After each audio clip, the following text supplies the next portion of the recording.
સામે વડોદરા હરણી દુર્ઘટનાને લઈને સુઓ મોટો અરજી પર વધુ એક અરજી કરવામાં આવી છે। ભોગ બનનાર પરિવારે અરજી કરી છે। Kotia Project Dolphin Entertainment Sunrise સ્કૂલને પક્ષકાર બનાવવાની અરજી કરી છે।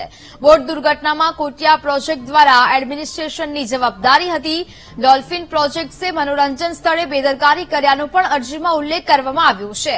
હરણી લેક ઝોનમાં બોટ ડૂબી જતા 14 લોકોએ ગુમાવ્યા હતા જીવ।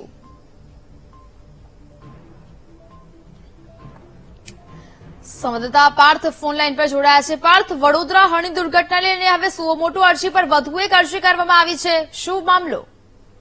જી ચોક્કસથી જે રીતે બરોડામાં હરણી લેકને દુર્ઘટના સામે આવી હતી, જેમાં 14 લોકોએ જીવ ગુમાવ્યા હતા, જેમાં 2 શિક્ષકો હતા અને 12 બાળકો હતા। ત્યારે હાઈકોર્ટમાં આ બાબતે સુઓ મોટો અરજી જે તે સમયે કરવામાં આવી હતી। ત્યારે હવે વધુ એક અરજી હાઈકોર્ટમાં કરવામાં આવી છે, જેમાં બોટ દુર્ઘટનામાં ભોગ બનનાર પરિવારજનો દ્વારા આ અરજી કરવામાં આવી છે અને કોટિયા પ્રોજેક્ટ અને ડોલ્ફિન એન્ટરટેનમેન્ટ તથા સનરાઇઝ સ્કૂલને પક્ષકાર તરીકે જોડવા માટેની આ અરજી કરવામાં આવી છે।